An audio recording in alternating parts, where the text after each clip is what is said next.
And now, Lifestyles Unlimited presents the Real Estate Investor Radio Show. Over the next hour, we unfold your map to financial freedom. You'll learn how to retire through investing in single family and multifamily real estate. You'll learn how to create cash flow and build wealth so you can have the time and money to live the lifestyle you want. Hello and welcome to the show. This is Andy Webb with Lifestyles Unlimited, and as always, we're working on your financial freedom. Hey, on today's show, I want to talk about risk. Let's just hit that right out the gate. Risk in real estate. Now, we have risk everywhere in our lives. If I decide to go down one path rather than the other, choose one road, turn left instead of right, there's risk in every decision that we make. You know that if you pause and think about that. If you don't make a decision, if you don't do something, sometimes there's risk in that as well. But I want to focus on real estate, of course. This is a real estate investor radio show. And by the way, during the course of the show, if something comes up, if I trigger a thought for you or a question, there is no risk in sending me an email. You can send me an email to askandy@luinc.com. I am happy to take those up with you per email or on air. In fact, I got a listener question that triggered this whole thought for me for today's show. And the question is really, are there differences in the risks that you encounter as, let's say, a single family investor versus a multifamily investor? This was essentially the listener question. That's a very big question. We could talk about that for days and days. But, as you do think about preparing to manage risk as a real estate investor, what should you do? What should you consider?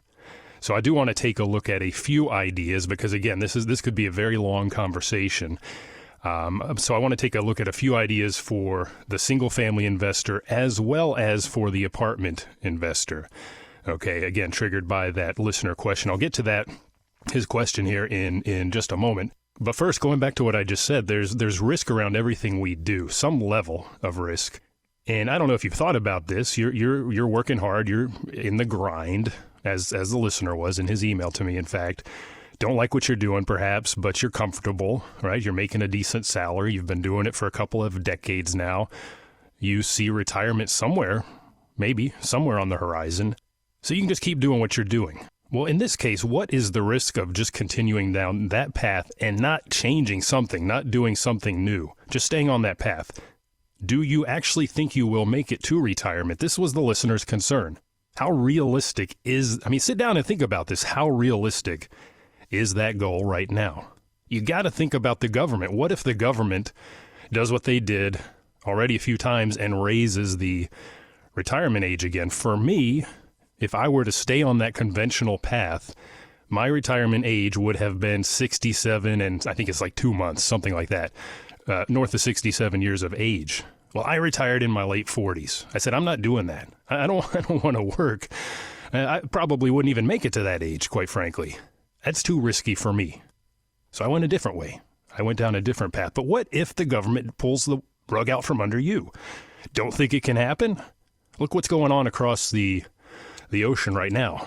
There are big protests going on in France for that very same reason.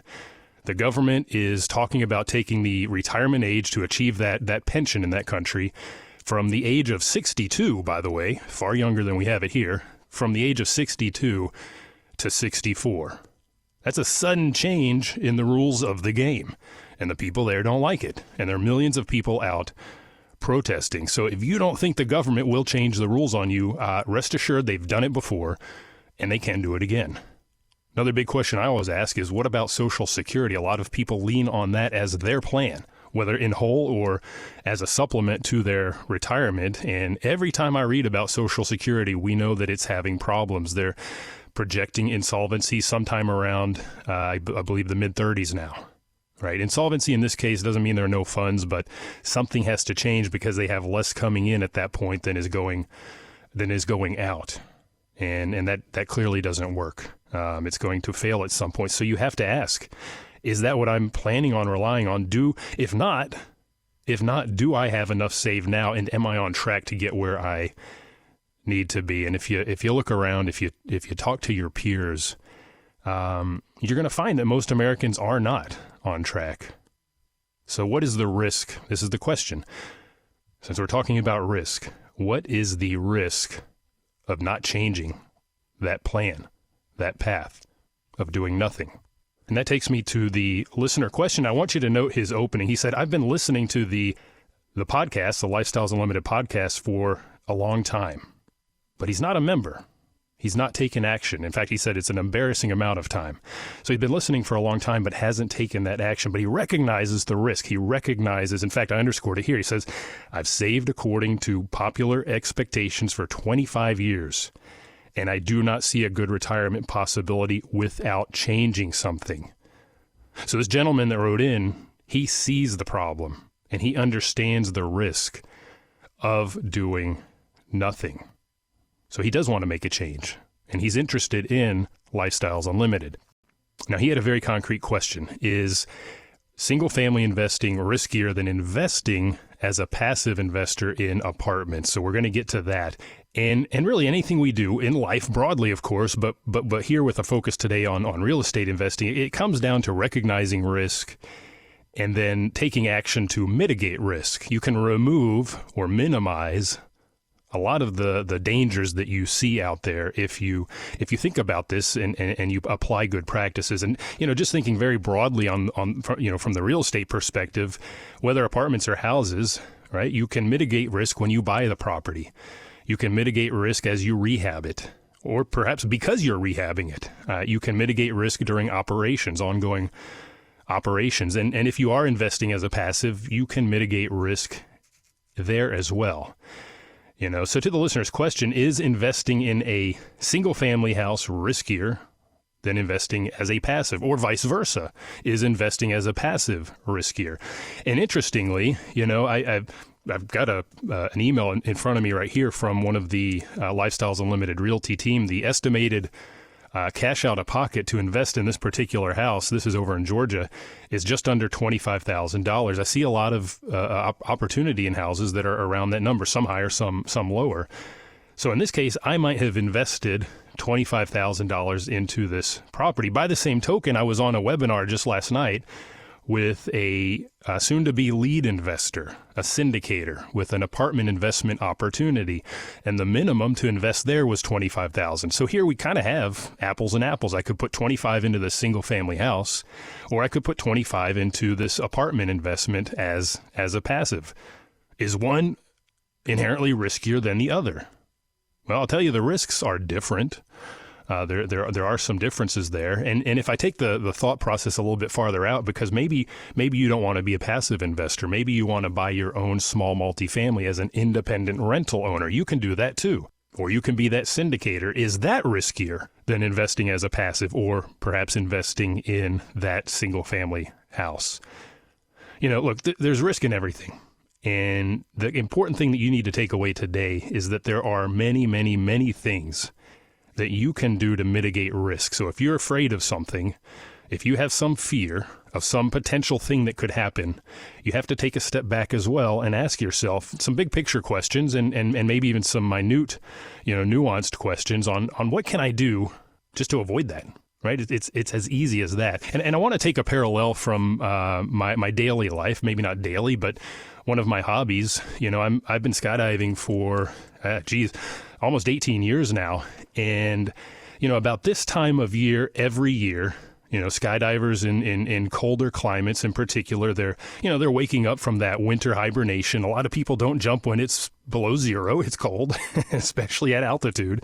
And they're getting ready to stretch those wings again. And even here in Texas, where it's been warmer, we do this as well. We have something called Safety Day. And that happens in March. And really, it's all about refreshing that education that we got maybe last year, maybe in my case, 18 years ago, right? It's about refreshing that education and, all the things we learned in order to get that license and to practice. For example, we'll get into a harness, kind of like what I would be hanging from under an open parachute. In this case, it's hanging from a ceiling, and it'll have the rip cords, and somebody will hold up a picture of a potential parachute malfunction, and my brain has to trigger, boom, what do I do? What kind of malfunction is that? Do I pull the rip cord for the reserve? Do I cut away from the all these things, and we practice that. It refreshes our education, refreshes our reaction time in this case. Practice, right? And we talk about keeping an eye, lots of classes in essence, how to keep an eye on our fellow jumpers, looking at their gear before we get on the airplane, looking at their gear as we go to altitude in the airplane, looking at their gear before we exit. Do I see anything that is wrong? Is there something we could fix to mitigate the risk of a problem? And they'll bring out coaches in the various disciplines. You may not know this, but it's not just jumping out of an airplane. I can jump out and do formations. I can jump out and fly on my head. I can jump out and fly feet down really, really fast.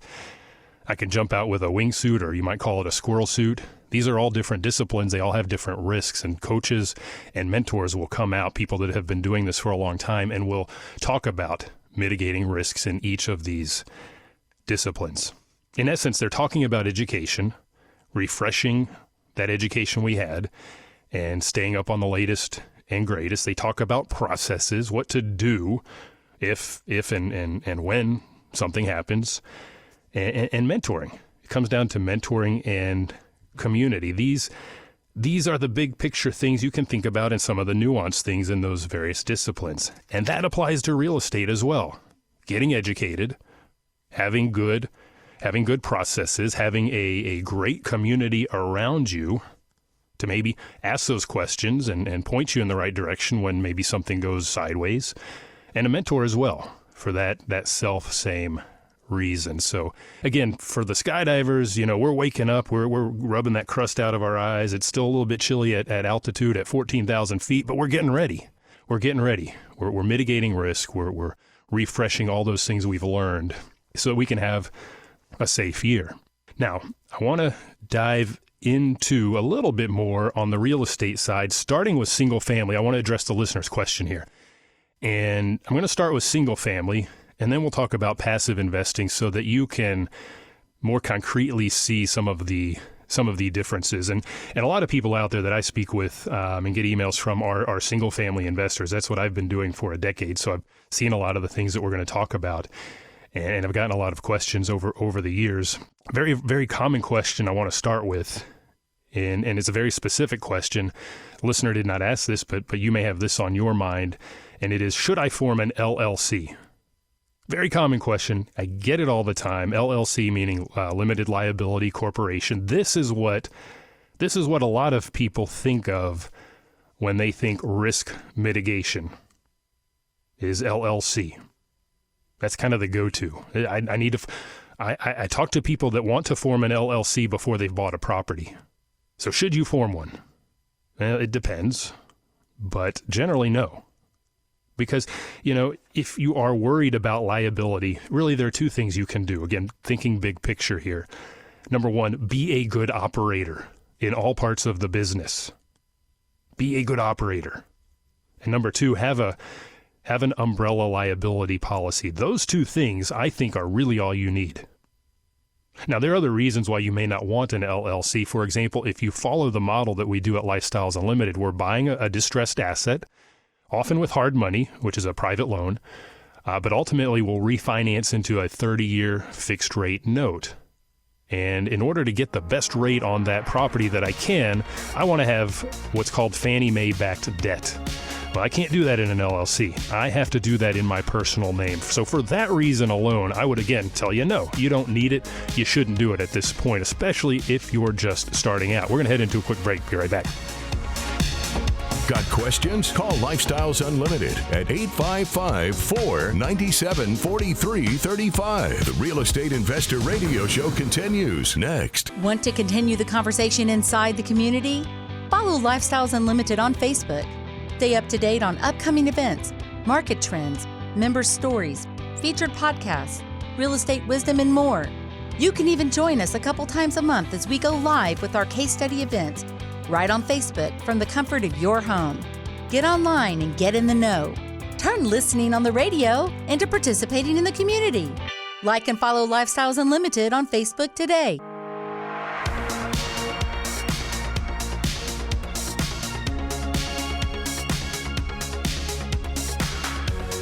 Creating the lifestyle you've always wanted. You're hearing Lifestyles Unlimited's Real Estate Investor Radio Show.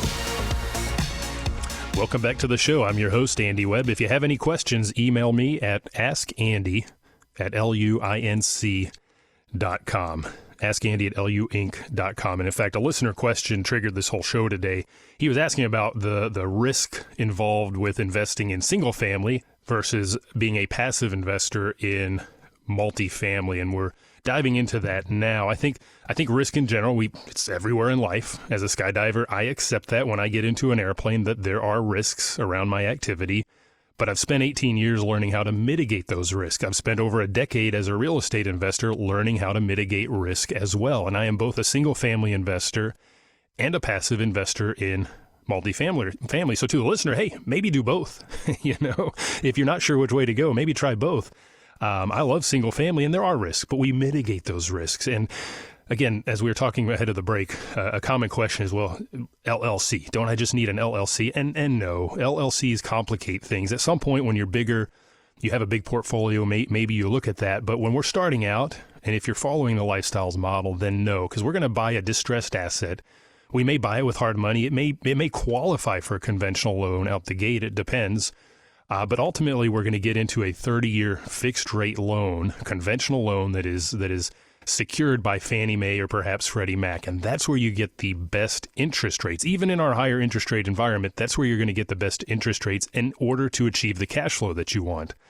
So you don't want to have an LLC because you cannot get that type of financing. It does have to be in your personal name. And this goes back to the listener question. He was a little bit concerned around financing. Yes, those are recourse loans. That means if you mess something up and have to give the property back, you are on the hook. Right? Now they'll do the foreclosure route and all that stuff. There's some ways to mitigate that risk, of course, and we'll talk about that. But ultimately, you are on the hook with that type of loan. Now, keep in mind, it's a smaller loan. When we're talking multifamily, we're talking millions and millions of dollars very often. So here we're no longer comparing apples and apples. Now, as you go bigger, like I said, maybe then you start to talk about LLCs as asset protection. As you go bigger, like I am, I can't do Fannie Mae anymore. I have too many mortgages as it is.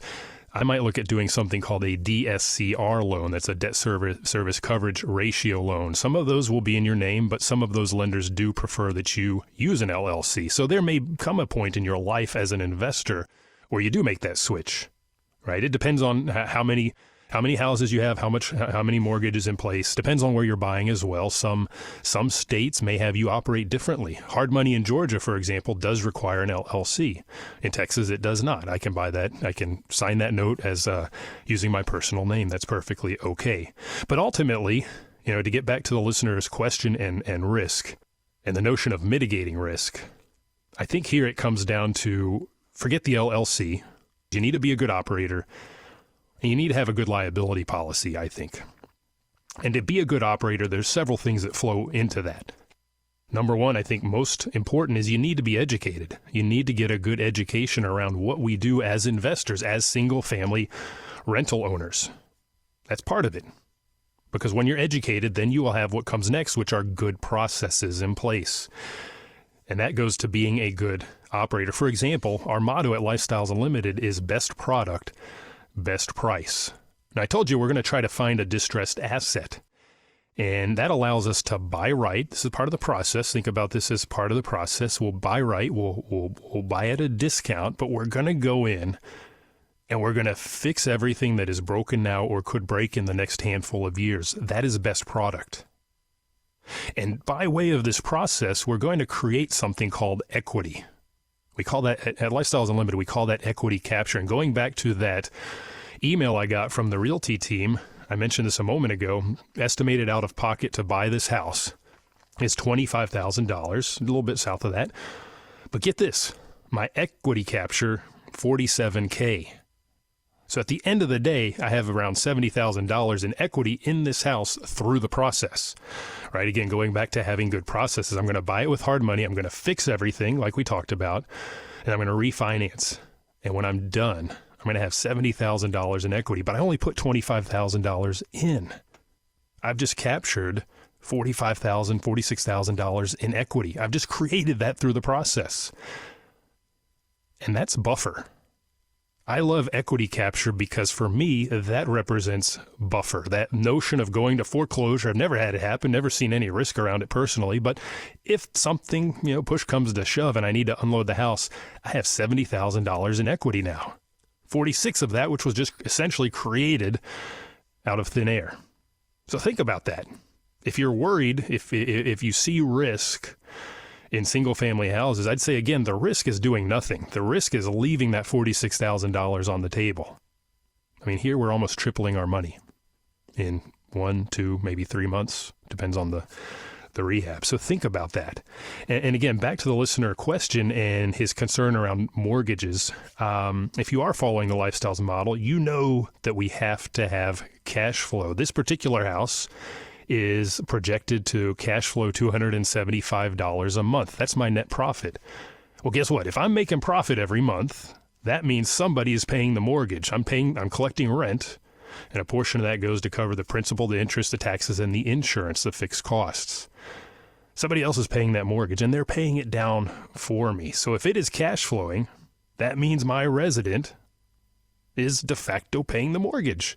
So I don't have to worry about that. What is my risk? Well, that's my risk. If something happens and I have to sell the house in a hurry, that's my cash in the deal. That's it. Now, granted, we did say that we've created an additional $46,000 in equity. So we have a really big buffer there to work with if the worst case scenario comes up. Never been a concern of mine because we are good operators, because we are educated, because we do move what risk we can to others by way of insurance, as we just talked about. And the last thing I want to mention is that we make sure to surround ourselves with good people. And I'm talking about the team. We talk about building a team all the time. And that includes, for example, a good insurance broker. What we just talked about. I need somebody that understands what I'm doing and can give me a good policy. By the way, I don't like captive insurance agents. You may be one if you're listening. I'm sorry, but I like brokers because they're going to shop multiple policies. And right now, as rates are going up on insurance and maybe I don't like my renewal policy, well, I go and I shop it with my broker. Aside from that team, we've got mortgage brokers, very important, CPAs, contractors, realtors, the mentors are hugely important. And of course, our network. As you grow as an investor, you do want to surround yourself with others that are successful in this space and that are doing this as well so that you can exchange notes and you can have conversations about the latest and greatest. What kind of lease addenda are you using? What have you done in this geographical area where I know you invest and I'm looking to move into? Having that network is hugely important to help you cut risk as well, to lean on other people's knowledge in essence. So that's the single family space. And there are lots of other things we can talk about. Like I said, we could go on for hours, we could go on for days on this topic. There's lots of places to discuss things you can do, of course. And if you are interested in learning more, I would encourage you to go to Lifestyles Unlimited. Go to our website. That's lifestylesunlimited.com. Click on the free workshop button for an introduction to learn more about what we do. But ultimately, it's going down a path like that and getting more education that will help you with building your processes, building your team, surrounding yourselves with that network, finding those mentors. So give that some thought. Now, to the listener question, we just talked all about single family. How does the risk there compared to investing as a passive investor in apartments?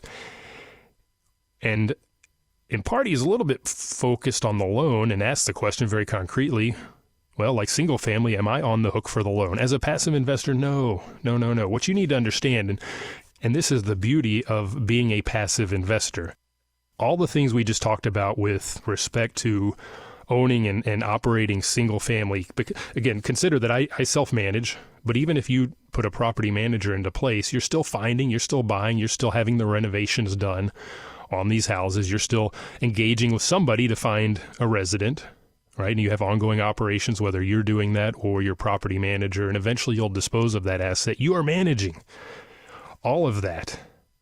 And the beauty of being a passive investor in apartments is, and I've experienced this over a few years now, I am not, and you will not, handle the finding and buying, the financing, all the things that go into acquiring that property. Somebody else does that.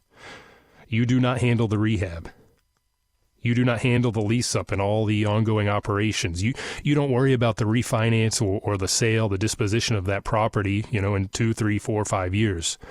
Your lead investor, the syndicator, takes care of all of this. You bring the money, And that's it.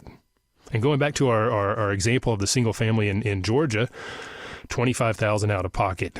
I was just on a webinar last night for a potential apartment investment where the minimum was $25,000. Now you can contribute more typically. Leads will welcome that. But the minimum here also was $25,000. So what do I have at risk? Really, it's that $25,000. I don't have to worry about whether the loan is recourse or not. It's not recourse to me. I don't have to worry about if something happens during operations, it's not going to come back to me. Okay. Now, keep in mind, I am not an attorney. You do want to speak with yours as you go down the passive investment route. And very, very important, risk mitigation certainly does apply here as well because you do want to be educated.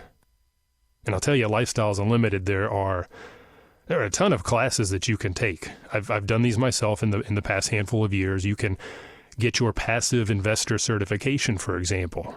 I think there were 20 or 21, 22 classes for that. A lot of information that I had to digest. I had to take tests to get the certification. Now I can show the syndicators, hey, I've done the certification. I'm a sophisticated investor. I understand what we're talking about. I understand what we're doing. I know how to read your business documents, your private placement memoranda, the operating agreement, all that stuff. I've learned how to read that so that I can be a good investor in this syndication with you. So getting the education really is the biggest thing that you need to do to become a passive investor, and that's how you'll mitigate risk. You'll learn how to read that PPM, that private placement memorandum, for example. And there's key information in there. How are cash distributions handled? If we follow the business plan and we expect a distribution in the second quarter and ongoing, well, how does that fall out? How does that land in my pocket? What about cash calls? Do those happen? They have happened. I've not been in any investments where we've had them happen, but they can happen where they need more cash for some reason. What about successorship? In the event that the leadership team passes, that the lead passes, what happens there? What if I pass? Does it go to my heirs? Right? These are all in the operating agreements. These are all in the documents, and you do want to learn how to read those. So, in fact, there's a 4-part class that Lynn Murrow, the executive vice president of Lifestyles Unlimited, she gave this a couple years ago. This is available online. 4-part, I think it's 3 hours each session, massive class just on reading these documents. So very, very important for you is just the education because you're not doing any of the other stuff. Now, interestingly, at Lifestyles Unlimited, we do have a white paper that is published that guides leads in what they should be doing. And we also have a passive investor checklist. And I love this. It has all the questions answered by the lead investor that asks the things I should be asking. Well, it's all right there, right? It talks about financing, talks about everything I want to know, in essence, in order to understand if this is an investment that fits my goals. So education important, and I would say here as well, network. You know, there's nothing different here. You want to be surrounded with people that are doing this passive investing as well. Because do we talk? Oh yeah, you bet we do. Go to a coffee, breakfast with a handful of passive investors. Are we going to be talking about the investments and potential leads we've seen and worked with? Absolutely. Absolutely. So having that network around you is important to mitigating risk. Now, I've kind of described in more detail single family because typically as a single family investor, you are involved, maybe with a property manager, but you're more involved in the moving parts. Whereas as a passive investor, your homework is up front and learning how to read the financials as they come out on a regular basis and enjoying that mailbox money. Your risk is the funds that you've put in. So give that some thought. That answers the listener question, and we got a little bit of time left. If you do want to be an independent rental owner, right, meaning you're going to buy your own small multifamily yourself, or you want to be that lead, that syndicator, I would point you to last week's show. I had Alex on with me. She's an aspiring lead here in the Dallas-Fort Worth area. And I point you to that show because she spoke at length about the support that she is getting as a lead or future lead from Lifestyles Unlimited, from the broader team, from the mentors, from the operations consultants, from the other leads around her, even from the passive investors that she is affiliated with. She's got so much support. I would point you in that direction as well when it comes to mitigating risk. It's having the support systems around you if you do want to go that route as a syndicator or as an IRO. So in summary, risk is everywhere. And to go back to what the listener had in his email to me, he said he's been doing the same thing for 25 years and he can see now that it's not going to get him to where he wants to be. So he recognizes he needs to do something different. And I think that's the key word. It's taking action. And taking action will lead you to education, really knowing and understanding the business, whether it's single family, whether it's investing as a passive, as an IRO, as a lead, it doesn't matter. Starts with education. It starts then by building that community or that network, finding good mentors, team. We talked a little bit about team within the framework of the single family investor. That applies to you as a lead or an IRO as well. Having those good contractors, having those good insurance brokers, etc. And then having good processes. For example, buying right, buying at a discount like we saw with the house in Georgia, $25K out of pocket, creating an additional $46,000 in equity through the process so that you don't lose money. Making sure that it cash flows. This cash flows so you don't lose money, so that you're paying that mortgage, so that you're enjoying a profit and continuing to build that cash flow that gets you to that financial freedom. Again, whether single family, passive, IRO, or lead. There's risk in real estate, but you can mitigate that risk, and it starts at places like Lifestyles Unlimited. So go check us out, lifestylesunlimited.com. The information and opinions you hear on the Lifestyles Unlimited Real Estate Investor Radio Show are those of the hosts, guests, and callers. The Lifestyles Unlimited Real Estate Investor Radio Show is for entertainment purposes only. Please consult a professional regarding your personal investment needs. Nothing presented constitutes an endorsement, recommendation, offer, or solicitation to buy or sell any product or security.